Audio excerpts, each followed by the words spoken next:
ध्वनि, चलो बताओ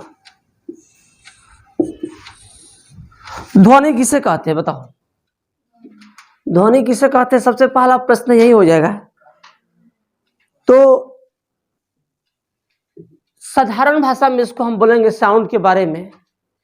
किसी भी कंपन को हम ध्वनि बोलते हैं, चाहे हमारे आवाज जो मुख से आ रहा हो या कोई पदार्थ से उसमें कोई मतलब कि कंपन हो रहा है, या किसी गाड़ी से कंपन जो हो रहा है, या जो आपका कोई जानवर जो है उसके कंपन से, कंपन मतलब कांपने से नहीं, उसके कंपन से जो उत्पन्न जो आवाज होती है उसी को ध्वनि बोलते हैं। उसमें डिफिनीशन में कुछ रटना नहीं है, सिर्फ ये फोकस करना है कि ध्वनि के जो एक रेंज होता है तो वह आपका होता है एक 20 से 20,000 हर्ट्ज तक होता है। एक होता है आपका, यहां लिख देते हैं 20 हर्ट्ज से कम, और एक होता है 20,000 हर्ट्ज से अधिक। ये क्या है, तो ये ध्वनि का जो है एक रेंज है, और ये रेंज ध्वनि का जो है इस 20 हर्ट्ज से कम अगर कोई साउंड उत्पन्न हो रहा है किसी भी वस्तु के द्वारा, तुम लिख रहे हो यार, बाद में बोलेगा समझ में नहीं आ रहा है। 20 हर्ट्ज से कम अगर किसी भी वस्तु के द्वारा उत्पन्न ध्वनि होता है तो इसे बोलते हैं, क्या बोलते हैं, अश्रव्य ध्वनि या तरंग। अश्रव्य ध्वनि बोलिए या तरंग बोलिए, ठीक ना। तो ध्वनि अश्रव्य मतलब कि श्रव्य नहीं कर सकते हैं, हम इसे नहीं सुन सकते हैं। 20 हर्ट्ज से अगर ध्वनि उत्पन्न होता है तो कोई भी जो ध्वनि उत्पन्न करने वाला पदार्थ है उससे जो 20 हर्ट्ज से कम अगर ध्वनि उत्पन्न कर रहा है तो उस ध्वनि को हम का मतलब मानव नहीं सुन सकते हैं। मैं ये नहीं कह रहा हूं कि कोई भी जानवर नहीं सुन सकते हैं, कोई भी जीव नहीं सुन सकते हैं, सिर्फ मानव की बात हो रहा है कि 20 हर्ट्ज से कम अगर ध्वनि रहेगा तो उसे अश्रव्य ध्वनि यानी हमारे सुनने के वे बस का चीज नहीं रहेगा। कुछ जीव जंतु सुन सकते हैं, जैसे इसमें चमगादड़ होते हैं, कुत्ता होते हैं इत्यादि, कुछ ऐसे जानवर होते हैं जो उस ध्वनि को स्वरण कर सकते हैं। देखते होते हैं कुत्ता जो होता है लोगों के आहट पर, गहरी नींद में अगर वो सोए रहेगा तो आहट पर ही तुरंत चौंकाना हो जाता है, जग जाता है एकदम। कितना भी पैर दबा कर जाइएगा कुत्ता है तो उसको एहसास हो जाता है, क्योंकि उसे 20 हर्ट्ज से कम के ध्वनि को भी सुनाई उसे देता है। तो अश्रव्य ध्वनि समझ में आ गया। 20 हर्ट्ज से 20,000 हर्ट्ज की जो ध्वनि है इसे बोलते हैं श्रव्य ध्वनि। श्रव्य ध्वनि का मतलब इसे हम सुन सकते हैं। मानव की कान जो है इतने तरंगधैर्य, इतने हर्ट्ज की ध्वनि को, 20 हर्ट्ज से 20,000 के हर्ट्ज की ध्वनि को आसानी से वह ग्रहण कर सकता है, वह सुन सकता है। इसलिए श्रव्य ध्वनि जो होते हैं मानव के उपयुक्त माना जाता है। 20,000 से अगर अधिक साउंड हो जाएगा, ठीक है, 20,000 से अधिक साउंड हो जाएगा तो इस साउंड को कोई भी व्यक्ति जो है, मानव जो है, वह नहीं सुन पाएगा, क्योंकि ये जो ध्वनि होता है हमारे रेंज से ज़्यादा होती है। हमारी कान की जो पर्दे हैं, हमारी श्रवण शक्ति जो है इससे मतलब कि सहन नहीं कर पाएगा। 20,000 से अधिक हर्ट्ज की ध्वनि अगर उत्पन्न किया जाए तो या तो वह क्षतिग्रस्त हो जाएंगे मानव की कानें, या वह बहरा या मतलब उसे ग्रहण नहीं कर पाएगा, काफी वह क्षमता वाले हो जाते हैं। इसे कुछ जानवर सुनते हैं, ठीक है, इससे कुछ जानवर 20,000 हर्ट्ज से अधिक वाले ध्वनि को सुन पाते हैं।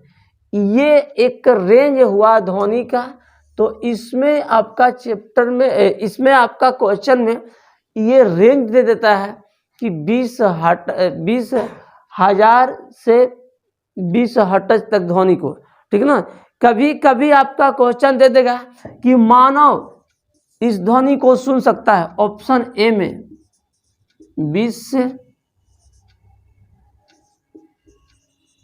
20,000 हर्ट्ज नहीं दिया है, यहाँ पर सिर्फ 2,000 हर्ट्ज दे दिया है।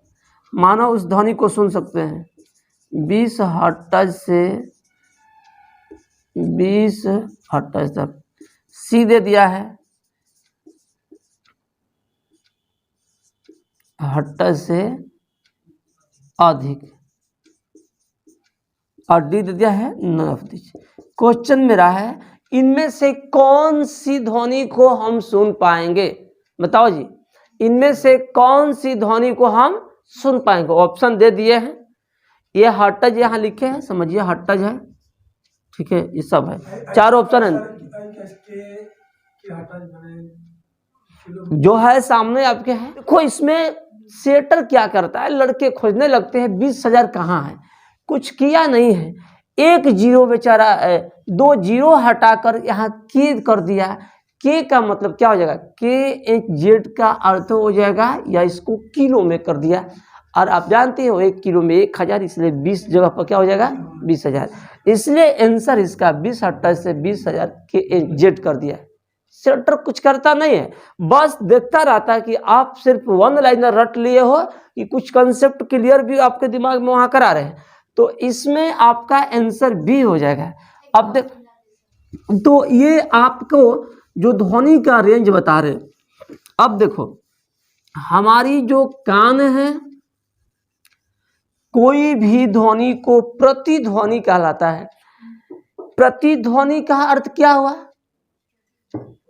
हमारी कान किसी भी ध्वनि को कितने समय तक अपने कानों पर रखेगा, 1/10 सेकेंड तक कोई भी आवाज को, साउंड को हमारे कानों के ऊपर रहता है औसत। इसके बाद वह ध्वनि, जैसे मैंने ध्वनि शब्द बोला था, आपके 1/10 सेकेंड तक ही रहा, उसके बाद फिर चला गया। मस्तिष्क में हो सकता है कि आपको सोचने के लिए आ गया होगा कि चलो ध्वनि बोले हैं, तो 2-4 घंटा तक आपके दिमाग में वो गुजरता रहेगा ध्वनि, लेकिन कान 1/10 सेकेंड तक ही उस बात को क्या करता है, सुनता है, ठीक ना। कितने मीटर तक प्रतिध्वनि, प्रतिध्वनि का अर्थ हुआ, प्रतिध्वनि का अर्थ हुआ कि जो ध्वनि मैंने बोला है, जो उत्पन्न किया है, वह ध्वनि वह मेरे कानों पर पुनः आ गया, इसको बोलते हैं प्रतिध्वनि। तो प्रतिध्वनि के लिए कितनी दूरी होगा जो फिर वहां से रिटर्न होकर मेरे कानों पर आ जाएगा, तो प्रतिध्वनि के लिए कितना होगा 16.5 या 17 मीटर तक, ठीक ना। इतने दूरी तक आपको जो ध्वनि का असर रहेगा, जो पुनः आकर रिटर्निंग प्रतिध्वनि क्या हो जाएगा, आकर्षित हो जाएगा या दिखाई देगा, ये प्रतिध्वनि हो गया। अब देखो ध्वनि के प्रभाव में ताप का क्या प्रभाव होता है, दाब का क्या प्रभाव होता है, इस पर थोड़ा चर्चा करते हैं, ठीक ना।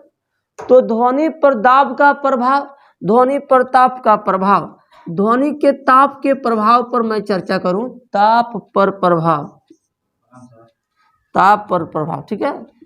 तो ताप पर प्रभाव कौन सा टाइम में आ रहा है जी, ठीक है। ताप पर प्रभाव जो हो गया, बड़ा कम लड़का है, लगन है, कल लगन था, आज लगन ज्यादा है ना, पेपर भी चल रहा है, फट का पेपर चालू हो गया, अच्छा। इसमें देखो भाई, ताप पर प्रभाव, किसका प्रभाव छूट गया है, ध्वनि का प्रभाव, या ऐसे कर सकते हैं कि ध्वनि पर ताप का प्रभाव, ध्वनि पर ताप का प्रभाव। क्या आपको लग रहा है कि ताप के वृद्धि होने से ध्वनि बढ़ेगा या ताप को कम होने से ध्वनि घटेगा? ऐसा लग रहा है? तो ताप का प्रभाव ध्वनि पर क्या हो सकता है? देखिए, बहुत समझदारी से इसको समझना है कि अगर कोई भी व्यक्ति जो है जितना जोर से जाड़े के दिन में चिल्लाएगा तो उसका जो आवाज होगा उसकी आवाज की दूरी कुछ अलग होगा, और वही व्यक्ति उसी आवाज से उतना ही दमखम से अगर गर्मी के दिनों में चिल्लाएगा तो उसके दूरी में अंतर जो होगा दिखेगा। क्योंकि जाड़े के दिन में अगर तापमान में कमी होगा तो ध्वनि का जो वेग होता है वह कम होगा तापमान में कमी होने पर। अगर तापमान में वृद्धि हुआ तो वेग जो है ध्वनि का वह क्या होगा? बढ़ेगा। जैसे आप अपने प्रयोग करके देख सकते हो, जाड़े के दिन में किसी को चिल्लाओ और गर्मी के दिन में चिल्लाओ ओ फलनवा, तो ये आवाज गर्मी के दिनों में बहुत दूर तक दूसरे गांव में जाकर टकराएगा। यह जाड़े के दिन में सीमित हो जाता है। ऐसा होता है ना, मतलब गर्मी के दिन में बोलिएगा ना तो बहुत दूर दूर तक सुनाई देगा, जाड़े में सीमित। क्योंकि यह जो टेम्परेचर जो होता है यह ध्वनि में उसमें गति करता है, और जबकि तापमान में कमी होने पर उसके ध्वनि यानी वेग जो होगा उसका कम हो जाता है। तो क्लियर हो गया कि ध्वनि का प्रभाव, ध्वनि पर ताप का प्रभाव है। यानी आपको ध्वनि में ताप अगर कम होगा तो ध्वनि का वेग क्या होगा? कम होगा। अगर ताप बढ़ेगा तो ध्वनि का वेग क्या होगा? ये ताप कितना बढ़ेगा, ताप के मतलब समझते हो, टेम्परेचर की मैं बात कर रहा हूँ। ताप कितना बढ़ेगा तो ध्वनि बढ़ेगा, इसका एक रेंज दिया गया है कि 1 डिग्री सेल्सियस अगर टेम्परेचर में वृद्धि होता है तो ध्वनि का वेग जो होगा 0.61 मीटर पर सेकेंड इतना बढ़ जाएगा। मतलब जो है आज चिल्लाए हो, किसी का नाम लेकर चिल्ला रहे हैं, तो जो आपका ध्वनि का वेग है कल इसी समय पर चिल्लाओगे, पता चला कि कल 36 डिग्री तापमान था आज 37 डिग्री हो गया है, तो आज के तापमान के वृद्धि के कारण या आपका वृद्धि के कारण जो आपका ध्वनि का जो वेग है इतना बढ़ जाएगा। जैसे मैं आपसे क्वेश्चन कहूँ, क्वेश्चन बना सकते हैं कि किसी क्वेश्चन आप बताओ, जैसे हो जाएगा कि 30 या 31 डिग्री सेल्सियस पर ध्वनि का जो वेग है, ठीक ना, वह आपका 331 मीटर पर सेकेंड है, और यही इस तापमान में वृद्धि करके 33 डिग्री सेल्सियस कर दिया जाए तो ध्वनि का वेग क्या होगा? बताओ, ध्वनि का वेग क्या होगा?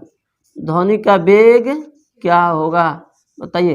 क्वेश्चन को सरल भाषा में समझिए कि 31 डिग्री सेल्सियस पर 331 मीटर पर सेकेंड ध्वनि का वेग उत्पन्न हो रहा है। पीछे समझ लीजिए, न्यूमेरिकल जानबूझकर देते हैं ताकि आप बनाते रहो, न्यूमेरिकल खोज कर लाते हैं। क्वेश्चन आपको खोज रहे थे, इसमें आपको दिमाग थोड़ा लगाना है और कुछ करना नहीं है। आपको पता है कि 31 डिग्री सेल्सियस पर ध्वनि का वेग 331 मीटर पर सेकेंड है, तो ये 33 डिग्री सेल्सियस हो गया। और मैं तुरंत बताया कि 1 डिग्री सेल्सियस अगर टेम्परेचर में वृद्धि होगा, देख लो 1 डिग्री सेल्सियस अगर टेम्परेचर में वृद्धि होगा तो वह जो वेग होगा वह 6.1 मीटर पर सेकेंड उसकी वृद्धि हो जाएगा। अब देखो 31 से 33 डिग्री सेल्सियस हो गया, कितने डिग्री सेल्सियस टेम्परेचर में वृद्धि हुआ है? 2, तो इसमें 2 से गुणा कर लेंगे, ठीक है। 2 से गुणा करने का मतलब क्या हो जाएगा? 2 हो जाएगा 6 दूना 12 हो जाएगा और मीटर पर सेकेंड, और यहाँ पॉइंट के लिए क्या करेंगे? 1 को यहाँ पॉइंट करेंगे, 12.2 मीटर पर सेकेंड जो है उसका ध्वनि वेग बढ़ गया है। पहले ध्वनि वेग कितना था? 1.2 2। तो यहाँ पर 2 हो जाएगा, ये आपका 2 हो जाएगा, यानी 332.22 मीटर पर सेकेंड उसके वेग में वृद्धि हो जाएगा। कोई दिक्कत किसी को?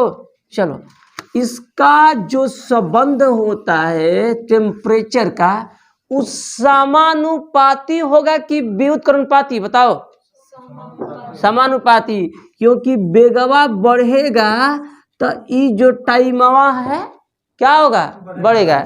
तो दिखाई नहीं देता है, घट जाएगा बढ़ जाएगा। देखिए, √T का मतलब हुआ टेम्परेचर और V का मतलब वेलोसिटी। किसकी? ध्वनि की बात। अगर टेम्परेचर में वृद्धि होगा तो वेग बढ़ेगा, टेम्परेचर में कमी होगा तो वेग, इतना समझ में आ रहा है? समानुपाती के मतलब होता है, बकलोल A और B के बारे में बताए थे। इसको 500 का नोट तो इसको 1000 का है, इसको 1000 तो इसको 2000 तो इसको, यानी समान अनुपात में वह भरचर करेगा, बढ़ेगा। तो यहाँ अगर T टेम्परेचर तापमान जितना बढ़ेगा उतना वेग बढ़ेगा, और 1 डिग्री सेल्सियस ताप बढ़ने पर 0.61 मीटर पर सेकेंड आपका वेग बढ़ता है। समझ में आ रहा है? चलिए, अब आपसे क्वेश्चन पूछूं कि दाब पर ताप का क्या प्रभाव है। क्वेश्चन ध्यान से समझना है कि दाब पर ताप का क्या प्रभाव है। अगर 50 न्यूटन के दाब के कारण किसी वस्तु का जो 36 डिग्री सेल्सियस पर वेग ध्वनि का है वह 332 मीटर पर सेकेंड है, उस दाब को दोगुना कर दिया जाए तो वेग क्या होगा? बताओ, क्वेश्चन को समझिए। हमने ताप वाला बता दिया, यहाँ दाब का है, दाब मतलब प्रेशर। तो दाब कर कि 10 न्यूटन का या 50 न्यूटन का बल लगाकर या इतना पास्कल दाब लगाकर 36 डिग्री सेल्सियस पर किसी भी वस्तु का ध्वनि 332 मीटर पर सेकेंड है, तो इस दाब को दोगुना कर देंगे तो वेग क्या होगा? ऑप्शन ए दोगुना हो जाएगा। क्या होगा जी? बी आधा हो जाएगा। सी क्या होगा? ज्ञात नहीं होगा। डी इनमें से कोई नहीं। बताओ, बकलोले है आप लोग। दाब दोगुना होगा ना जी? देखो, इसको दोगुना आ गया, हम कुछ बताइए नहीं किए। दाब बढ़ने पर ध्वनि का प्रभाव नहीं बढ़ता है। दाब 2 गुना हो जाए 3 गुना हो जाए, दाब पर ध्वनि का प्रभाव यानी अपरिवर्तित रहेगा, उससे कोई मतलब नहीं है। अब समझ में आया?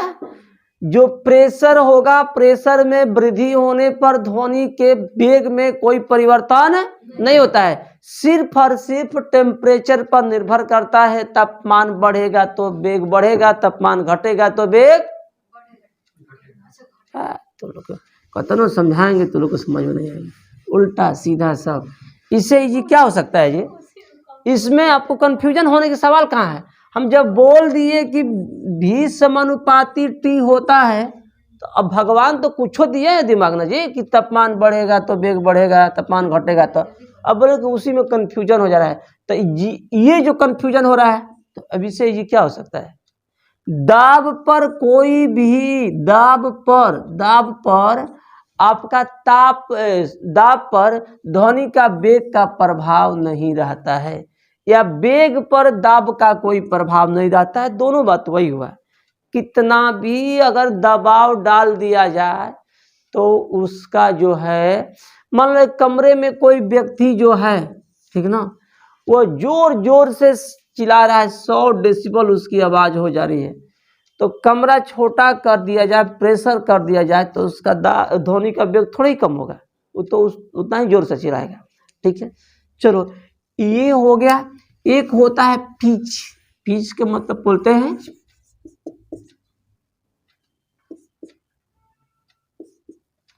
पिच। चलिए, तो ये आपको क्या बोल रहे थे? पिच। पिच का हिंदी क्या होता है? तारत्व ना। और तारत्व। पिच जो होता है, जो आपका तारत्व जो होता है, यह किसी भी व्यक्ति के आवाज के लक्षण को दर्शाता है। महिलाओं की आवाज जो होती है वह पुरुषों के सापेक्ष क्या होता है, मधुर होता है, और क्या होता है, मतलब तीखा भी कह सकते हैं, मधुर होता है। जबकि यही पुरुष कहेगा तो उसका मोटा आवाज होगा और महिला का पतला।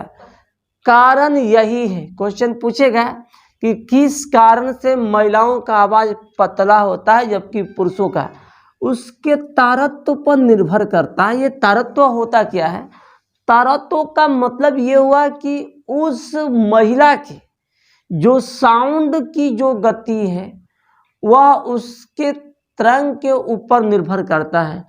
कोई महिला देखे होंगे जो होती है, उसका आवाज जो होता है पुरुषों की भांति मोटा होता है, ऐसा होता है ना। कोई कोई महिला ऐसा होती है कि पुरुषों के भांति वह मोटा बोलती है, लगता है कि कोई वह क्या पुरुष बोल रहा है।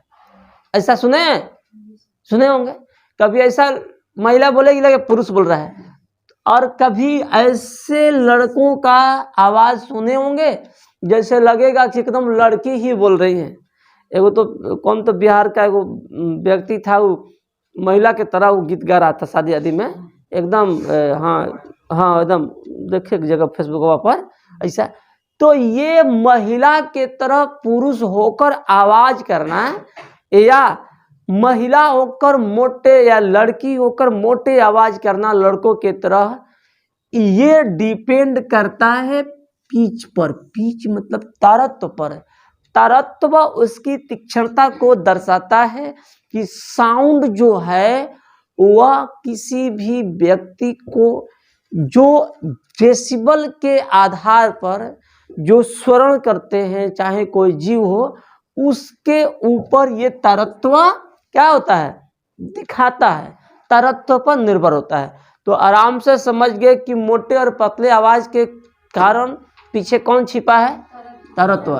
तारत्व के कारण ही मोटे और पतले आवाज होते हैं किसी भी व्यक्ति का, महिला या पुरुष हो। कोई कोई महिला का आवाज इतना मधुर होता है, इतना मधुर होता है कि उससे समझने में क्या होता है, बहुत ही आसानी होती है, एकदम लगेगा कि हाँ। और कोई कोई महिला ऐसी होती है ना, उसकी मोटी आवाज होती है ना पतली आवाज होती है, बीच वाली आवाज होती है, तो वो लगेगा कि मतलब एक बार में नहीं समझ में। फोन से अगर बतिया रही है तो 2-3 बार बोलेगी तो समझ में क्या बोल रही हो जी, ऐसा होता है। कोई कोई लड़का भी ऐसा होता है कि लड़की के भांति बोलता है। कोई कोई लड़का, एक लड़का आता था एकदम लड़की जैसा ही बोलता था, लोंदी का आता था, वो क्या नाम है उसका चलिए, तो ये तारत्व भी समझ में आ गया। अब देखो, हमें कान, जो हमारा कान जो है, ये किसी भी ध्वनि को ग्रहण करने के लिए इसका भी कैपेसिटी है, क्षमता है। एकदम कान को आपने लगा दीजिएगा, जहाँ भट्टी में आपका परमाणु रिएक्टर की बात हुई है वहाँ कान की आवाज कर दिया जाए, यानी डेसिबल में इसकी क्षमता। हमारे कान को उपयुक्त WHO वर्ल्ड हेल्थ ऑर्गेनाइजेशन, जो आपका स्वास्थ्य, विश्व स्वास्थ्य संगठन के द्वारा जो ध्वनि का एक पैमाना दिया गया है कि 45 डेसिबल ध्वनि को जो पुरुष होगा वह सुनेगा तो वह स्वास्थ्य के लिए अच्छा है। हालांकि 65 डेसिबल ध्वनि को हम सुन सकते हैं, जैसे आपके घर के बगल में डीजे लग जाता है तो उससे जो तरंगे उत्पन्न होती है, जो साउंड का जो अनुनाद होता है, वह आपको देखते हैं कितना एकदम कंपा देता है। फिर भी उस ध्वनि को आप हम सुन लेते हैं, नहीं सुन लेते हैं, उसी पर थिरकते भी है, नाचते भी है, उस पर मस्ती करते रहते हैं। लेकिन कोई बुजुर्ग व्यक्ति या कोई रोगी व्यक्ति को वह खतरे जैसा लगता है, उसको चुभता है आवाज, ऐसा होता है। कोई बीमार व्यक्ति के पास ये डीजे बजाओ तो उसका लगेगा कि मतलब प्राण निकल जाएगा, ऐसा होता है। हमें स्वास्थ्य हेतु उपयुक्त जो डेसिबल की साउंड जो है विश्व स्वास्थ्य संगठन के द्वारा निर्धारित किया गया है 45 डेसिबल किया गया है, जबकि हम 65 डेसिबल ध्वनि को सुन पाएंगे। इससे ज़्यादा अगर ध्वनि को सुनेंगे, 90 डेसिबल तक ध्वनि को सुनने को मिल जाए, तब हमारा कान जो है, कान के पर्दे फट सकते हैं, क्षतिग्रस्त हो सकते हैं, हम बहरे हो सकते हैं। इससे ज़्यादा अगर 110 डेसिबल से ज़्यादा अगर हम ध्वनि को सुनेंगे तो हम पागल हो सकते हैं, दीवाना हो सकते हैं। कुछ लोग देखे होंगे कि जो कान का उनका पर्दा फट जाने का शिकायत आता रहता है। कुछ लोग देखे होंगे इतनी जोर से ध्वनि का प्रभाव के कारण ही उनके मस्तिष्क का जो विभिन्न जो अंग होता है वह एकदम तितिर बितिर होकर उसे पागल करता है। तो 110 डेसिबल का जो ध्वनि सुनेगा वो पागल दीवाना हो जाएगा। इससे ज़्यादा अगर सुनेगा तो समझो कि उसके सभी जो मशीनें हैं वह खत्म हो जाएगी कहानी, समझ जाओ। तो इसीलिए ज़्यादातर कुछ लोग तो ऐसे होते हैं कि फूल जो होगा, ये क्या बोलते हैं, एयरफोन, जो मोबाइल का साउंड जो होता है फुल कर लेते हैं और ईयरफोन। लेकिन कितना चालाक है ईयरफोन बनाने वाला कंपनी या जो वैज्ञानिक है, वो जो फॉलो करोगे तो दिखेगा कि ज़्यादा जो साउंड है आपके लिए क्या होगा, नुकसान होता है। लिखता है मोबाइल अपने बढ़ाने पर, का तो अंग्रेजी में लिखता है कि कुछ लिखता है ऐसा, ठीक ना। फिर भी लोग देखते हैं तब मुस्कुरा कर थोड़ा सा बढ़ा लेते हैं, तभी और साउंड आई तो बढ़िया से सुनाएगा। ऐसा होता रहता है, ऐसा होता रहता है ना। ये तो जानबूझकर लोग सब कुछ तो रहता है ना। देखते होंगे कहीं कहीं दीवार पर लिखा रहता है कि यहाँ पर आपका टॉयलेट नहीं करना है, जानबूझकर लोग वहीं करते रहते हैं। देखते होंगे सिगरेट पर लिखा रहता है सिगरेट जलाइएगा तो लिखता रहता है क्या है, धूम्रपान निषेध है, स्वास्थ्य के लिए हानिकारक है। तब वो मुस्कुराएगा, फिर अगर जलाएगा माचिस तब वो खींचेगा। ऐसा होता रहता है। तो ये तो मानव का स्वभाव है, जानबूझकर गलती करना, वरना तुम पागल हो जाओगे। अगर जानबूझकर गलती करोगे तो सही कराओगे। तो जानबूझकर लोग गलती करते रहते हैं। अब चलिए, इतना समझ में आ गया। एक शब्द होता है सुनार। सुनार, ये सुनार को, ठीक है ना, प्रयोग जो होता है आप जानते होंगे, समुद्री जहाज के मार्गदर्शन हेतु किया जाता है। पानी वाला जहाज के उसके मार्ग देने के लिए किया जाता है। क्योंकि आप जानते हो कि सुनार जो है, जो कंपन करके जो तरंग उत्पन्न करता है, उसी के जो उत्पन्न होता है उसी सुनार के माध्यम से बताता है कि इधर मार्ग है, इधर मार्ग है, इधर मार्ग है। तो सुनार के बारे में भी पूछता है कि सुनार का प्रयोग जो होगा किस लिए किया जाता है, तब बोलेंगे किस लिए, कि समुद्री जहाज को मार्गदर्शन के लिए, यानी रास्ता दिखाने के लिए।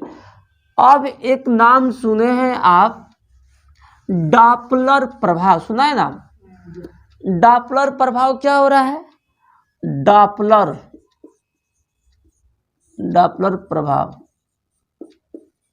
चलो भाई, डॉपलर प्रभाव किसे कहते हैं? डॉपलर ने जो एक अपना ध्वनि पर जो इफेक्ट बताया, जो प्रभाव बताया, यही कहा कि स्रोत जो है, स्रोत और श्रोता, श्रोता तो समझते हैं, श्रोता का मतलब सुनने वाला, स्रोत का मतलब जहां से ध्वनि उत्पन्न हो रहा है। तो स्रोत और श्रोता के बीच के संबंध के बारे में बताया कि अगर यहाँ से ध्वनि उत्पन्न हो रहा है, श्रोता जो है इसके नजदीक आएगा तो ध्वनि जहाँ से निकल रहा है वह ध्वनि क्या होगा, उसको प्रभावित करेगा, करेगा कि नहीं करेगा? तो इसने सीटी बजाकर, डॉपलर ने सीटी बजाकर जांच किया था इसको, कि अगर हम दूर से सीटी उत्पन्न, यहाँ से स्रोत ध्वनि उत्पन्न कर रहे हैं तो किसी को सुनने वाला। कभी कभी हम लोग बचपन में खेलते बोलते अचानक किसी के कनवे में बोल देते थे, आराम से बैठा रहता है और किसी के मतलब कान में अचानक छोटे छोटे बच्चे में सब बोला होगा, है ना जी। तो बोल देते हैं तो वह एकदम घबरा जाता है, क्योंकि ये जो इफेक्ट है, ये जो प्रभाव है, उसके जो मस्तिष्क है, उसके जो विभिन्न पार्ट पुर्जे, उसको क्या करता है, एकदम सीधे जाकर इंगित करता है। और यहाँ पर स्रोत और श्रोता के बीच प्रभाव इसीलिए दिखेगा। जो ट्रेन कभी कभी हमेशा चलती है, ट्रेन चलती है तो देखे होंगे, ट्रेन की ओर आप जाते हो प्लेटफार्म पर, तो उसकी जो सीटी होती है ट्रेन की, दूर रहती है तो थोड़ा सा क्या होती है, कम मतलब कि प्रभावित करती है। जैसे जैसे हम नजदीक जा रहे हैं, जहां से ध्वनि उत्पन्न हो रहा है, मतलब ट्रेन से, स्रोत से, और श्रोता नजदीक जाता है, तो उसके बीच का जो ध्वनि का प्रभाव जो होता है, क्या होता है, काफी बढ़ जाता है। देखते होंगे दूर से प्रोग्राम देखने के लिए जाते हो, साउंड बज रहा है, अच्छा खासा सुना रहा है जी, हेलो हेलो सुना रहा है, प्रोग्राम होने वाला है। जैसे जैसे नजदीक जाएंगे, एकदम तंबू में जाओगे तो बगल में डीजे वाला भी खड़ा, डीजे के पास खड़ा हो जाइएगा तो घबराहट ऐसा मतलब हो जाएगा, यानी आप प्रभावित हो जाएगा। तो डॉपलर ने ये सीटी बजा कर दिखाया कि जहां से सीटी से ध्वनि निकलेगा ना, जहां से स्रोत, जहां से ध्वनि निकल रही है, और उस ध्वनि को जब हम ग्रहण कर रहे हैं तो इसके बीच प्रभावित होता है। नजदीक आने पर ध्वनि का वेग बढ़ जाएगा, दूर जाने पर कम हो जाएगा। इसी प्रभाव को डॉपलर प्रभाव कहा जाता है। ऐसे क्वेश्चन पूछता है कि डॉपलर प्रभाव का संबंध किससे है, तो सिर्फ इसका यही प्रश्न आएगा, बोलेंगे ध्वनि से। किससे है, ध्वनि से। बस इतना ही पूछेगा कि डॉपलर प्रभाव का संबंध किससे है, तो बोलेंगे ध्वनि से। ओके।